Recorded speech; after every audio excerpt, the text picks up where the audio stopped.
Hello friends, Anuradha Odia tips channel को आपण मानक बहुत बहुत स्वागत। माँ हेबा महिला जीवन में एक बड़ परिवर्तन आनी थाए। यही परिवर्तन केवल जीवन में नुहे आपण शरीर में होता है। यही अवधि रे शरीर में अनेक परिवर्तन हुए एवं प्रत्येक परिवर्तन स्वास्थ्य उपर प्रभाव पकाई थाए। गर्भावस्था मेडिसिन बा औषध खाइबा बेले सबुठ बड़ द्वंद्व सृष्टि हुए। वास्तव में गर्भावस्था माँ द्वारा जेकोसी जिनस खाइबा शिशुर स्वास्थ्य सहित जड़ित होता है। जो छोट छोट समस्या हेले आपण निजे मेडिसिन बा औषध नहीं पारे ना। आज आमे थंडा एवं काश विषय कहवा। यह साधारण रोग जहाँ गर्भावस्था घटी थाए।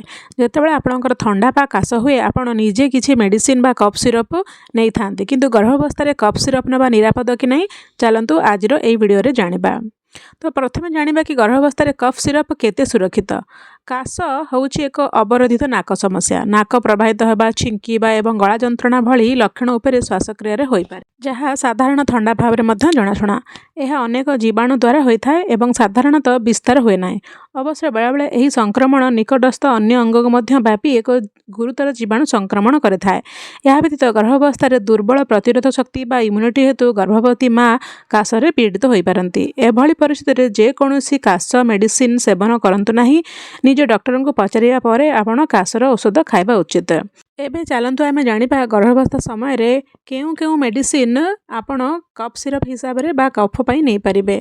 सुखिला काश पई आम फाल्कोइडिन बा डेक्स्ट्रोमेथोरेफोन परी काश दमनकारी नहीं पारिबे। गर्भावस्था रे डेक्स्ट्रोमेथोरेफोन रो व्यवहार अनेक मात्रा रे निरापद अटे एवं यह बहुत गुडे स्टडी रु जना पड़ी। यह छड़ा आपण जदि डीकंजेस्टेंट बा नाक बंद रक्षा पाइबा चाहूँगी तेले आपण सिडोएफ्रिडिन एवं फिनाइलेफ्रिन यूज करें। प्रथम त्रैमासिक डीकंजेस्टेंट व्यवहार केतक क्षेत्र में भास्कुलर व्याघात सृष्टि करें, जमीक गैस्ट्राइटिस बा आपणकर स्मॉल इंटेस्टाइन रे किछि इरिटेशन हो पारे, किंतु तथापि भी यही औषध आपण नहीं पारिबे एवं अनेक महिला यहाको नहीं निरापद अटंती।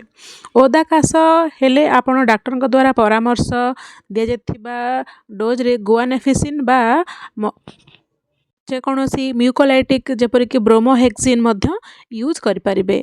किंतु मन रखु कि बेसी समय पर्यंत आपण यही काशर औषध प्रेग्नेंसी समय बा कफ सिरप प्रेग्नेंसी समय यूज करने उचित नुहे। यह व्यतीत घरोई उपचार भाव में आपण दिन को अनेक थर लुणिया पानी रे गार्गल करंतु, लेंबू एवं महू पानी खातु। यह व्यतीत गरम पानी रे कैम्फर रखंतु एवं यह दिन को 2 थर स्टीम नियंतु एवं ठंडा जिनस निजक रक्षा करंतु। आहुरी मध्य छिंकिबा बा नाक बोहिबा एवं ज्वर भली ठंडा लक्षण हेतु आपणक शरीर में यदि किसी तरल पदार्थर अभाव थाई पारे, जहाँ आपणक एवं आपणक शिशु पई क्षतिकारक होई पारे। तेणु यथेष्ट परिमाण रे आपण पानी मध्य पियंतु।